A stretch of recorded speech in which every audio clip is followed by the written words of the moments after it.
So this problem I'm going to attempt in two different ways. The first one is the direct method, and that ignores the first piece of information that's given to you about the sum of the first n positive integers. So this is really 1 plus 2 plus 3. That's what they mean by this.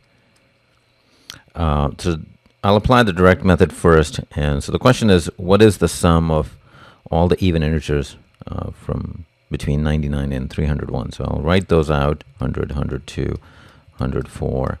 And generally, as a habit, I write the first few and then the last few, just to kind of see the pattern. And we notice that each term is 2 apart. So this is a uniformly spaced sequence, or an arithmetic sequence.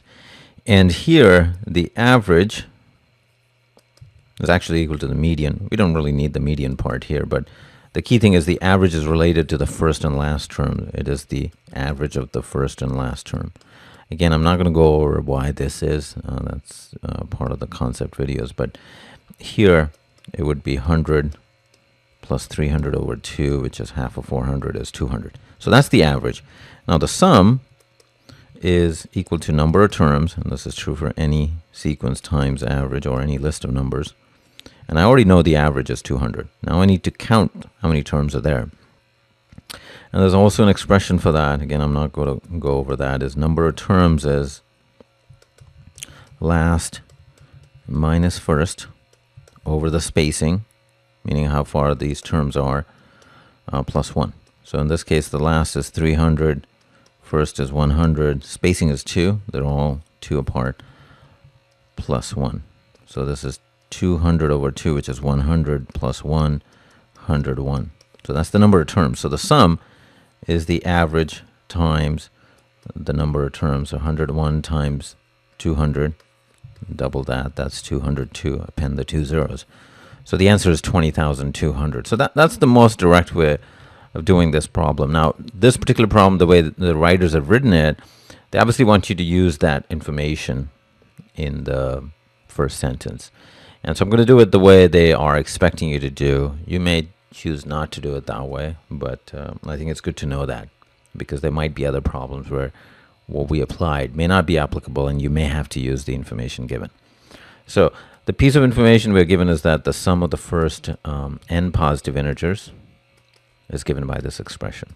So what that really means is if you need to add 1 plus 2 plus 3, here n is 3, you replace n with 3 in this expression, and you will see that that is indeed, this is 6, and you'll see if you add these terms, it's 6. So we have to use that information.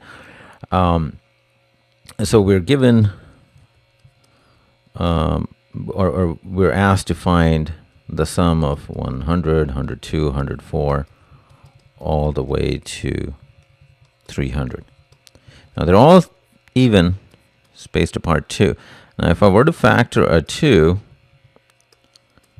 and I think this is sort of where you have to kind of play with this expression, meaning, you know, how did I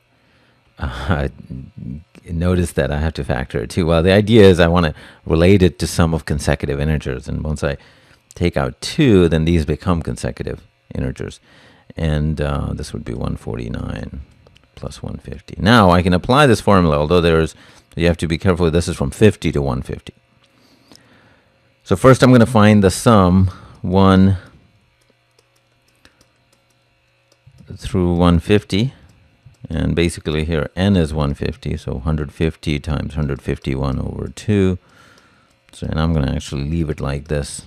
Hopefully it might simplify. I like to hold off these kind of computations. And so this is the sum from 1 through 150. We need 50 through 150. So what I'm going to do is to find the sum from 1 to 49. And that's the one you have to watch out, because it's 49 plus 50. This is the piece we need. And that would be replacing n with 49. So it's 49 times 50 over 2. So that's 49 times 25.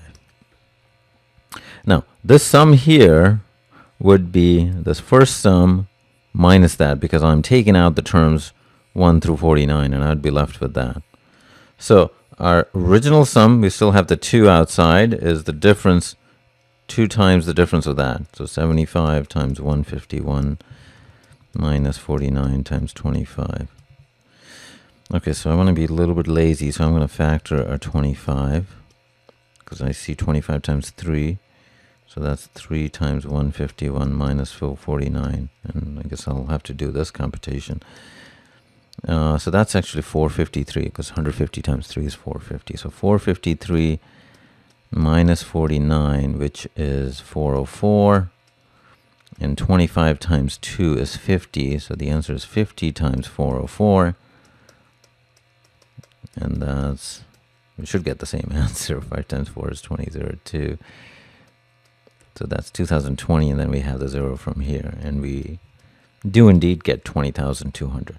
So this is really the method the writers are expecting you to apply in this problem. But as you can see, it's actually harder to do that. And in this case, it's faster to just apply this. And I've seen this in other GMAT problems too, where you have this option of doing it directly. So, you can choose either method, but to recap, the answer is choice B.